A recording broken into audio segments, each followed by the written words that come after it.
Everyone, so welcome to market analysis video. तो अभी हम देख लेते हैं कि कल किस तरीके से मार्केट परफॉर्म करेगा। बाय द वे, आज का व्यू भी मैंने वैसे ही बताया था कि तुम्हें बुलिश ही मार्केट एक्सपेक्ट करना है। कोई किसी भी तरीके का तुम्हें रिवर्सल अभी एक्सपेक्ट नहीं करना है, तो बुलिश ही मार्केट था। लेकिन एक चीज़ जो सभी फेस कर रहे होगी, इंट्राडे में उतनी अपॉर्चुनिटीज़ नहीं थी। हालांकि 10-15 पॉइंट्स के ऊपर तुम मैक्स निकाल नहीं सकते थे, तो वही हुआ। मतलब बुलिश कॉल लेके भी एज सच उतना प्रॉफिट नहीं हुआ, थोड़ा सा ही हुआ, बट ठीक है। एनीवे, तुम्हारा व्यू सही होना चाहिए। वैसे मैं ओवरनाइट के लिए प्लान कर रहा था फ्राइडे को, बट क्योंकि फ्राइडे को क्या होता है ना, 2 दिन का बीच में हॉलीडे होता है ना, तो इसलिए मैं थोड़ा अवॉइड करता हूँ फ्राइडे को पोजीशन लेना। तो वही है, गैप अप होने के बाद अपॉर्चुनिटी ऐसे इंट्राडे ट्रेडर्स के लिए नहीं रहती है। अभी हम कल का देख लेते हैं market. Again simple bullish analysis है। ये जो एक इंपॉर्टेंट जोन है, जो मैंने तुम्हें कल भी बताया था कि 26,200, ये अगर मार्केट निकालता है, मैं एक्सपेक्ट कर रहा हूँ कि कल अगर मार्केट थोड़ा सा फ्लैट ओपन होता है और यहाँ पे कंसोलिडेशन देता है ना, तो अगेन मैं यहाँ से एक बुलिश ट्रेड ही प्लान करूंगा जो 26,300 के लेवल के लिए रहेगा।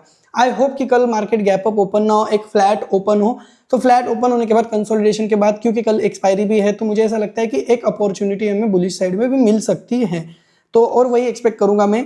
बाकी अगर गैप अप ओपन हो गया तो गैप अप के लिए भी एक सिनारियो करते हैं। लेट्स से अगर गैप अप अराउंड 26,300 इस वाले जोन के आसपास ओपन होता है, इस वाले जोन के आसपास ओपन होता है, तो मुझे ऐसा लगता है ना कि कॉल ऑप्शंस, मतलब एक साइडवेज मार्केट रहेगा जहाँ पे कॉल ऑप्शन जो स्पाइक जो मॉर्निंग में हो गए उन्हें एक न्यूट्रल किया जाएगा फर्स्ट हाफ में, और पुट ऑप्शंस तो वैसे भी मेल्ट हो जाएंगे।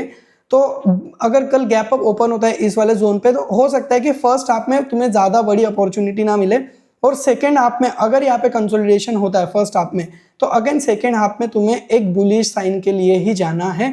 बियरिश तुम्हें ऐसा नहीं होना है। बियरिश कब होना है, बियरिश के लिए भी हम कुछ सिनारियोज प्लान करते हैं। लेट्स से ये जो लेवल है 26,100 वाली, अगर मार्केट कल गैप डाउन ओपन होता है और मॉर्निंग प्राइस एक्शन इसके नीचे निगेटिव बताना चालू करता है 26,100 लेवल के नीचे का, तो फिर हम एक बियरिश ट्रेड प्लान कर सकते हैं जो कि हमें टारगेट देगा अराउंड 26,050 के आसपास का।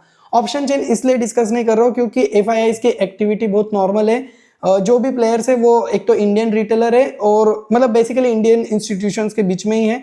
तो इंडियन इंस्टीट्यूशंस मुझे ऐसा लगता है कि बुलिश ही है, जितना मैं ऑप्शन चेन को रीड कर पाया हूँ। तो इन शॉर्ट, मुझे जब तक एफआईआईज मार्केट में एक्टिव नहीं होते ना, ऑप्शन चेन को मैं ज़्यादा सीरियसली नहीं लेता हूँ, तो इसलिए मैं ऑप्शन चेन को उतना डिस्कस नहीं करूँगा। तो जैसे कि मैंने बताया कि गैप डाउन वाला सिनारियो यही रहेगा कि अगर 26,100 के नीचे अगर यहाँ पे मतलब मार्केट निगेटिव ओपन होता है, और अगर निगेटिव प्राइस एक्शन बता रहा है, तो 26,100 ब्रेक होने के पहले ही मैं पुट ऑप्शन ले लूंगा ताकि एक अच्छी अपॉर्चुनिटी मिल जाए 26,050 का। क्योंकि कल एक्सपायरी रहेगी, तो 50-70 पॉइंट के मूवमेंट में भी तुम्हें 30-40 पॉइंट्स ऑप्शंस में इजीली मिल जाएंगे, which is well and good. 10 points की तुम रिस्क लेके काम कर सकते हो।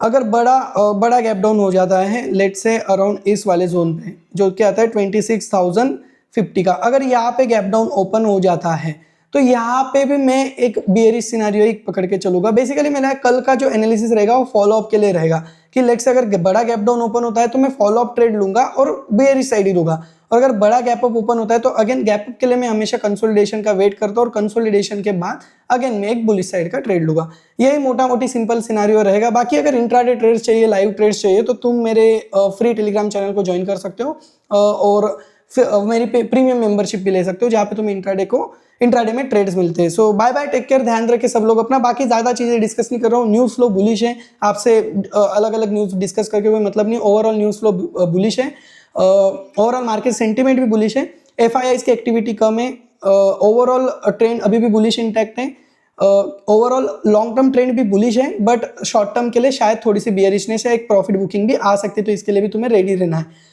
और एक चीज, हाँ, ऑप्शन चेन भी थोड़ी सी बुलिश है, बट ऑप्शन चेन को मैं ज्यादा अभी सीरियसली नहीं लूंगा जब तक मार्केट में एक्टिविटी कम है। जैसे कि मैंने बताया हुआ कि लास्ट वीक जो रहता है, लास्ट के जो 2-3 वीक रहते हैं दिसंबर के, वहां पे एफआईआईज की एक्टिविटी बहुत नॉर्मल हो जाती है।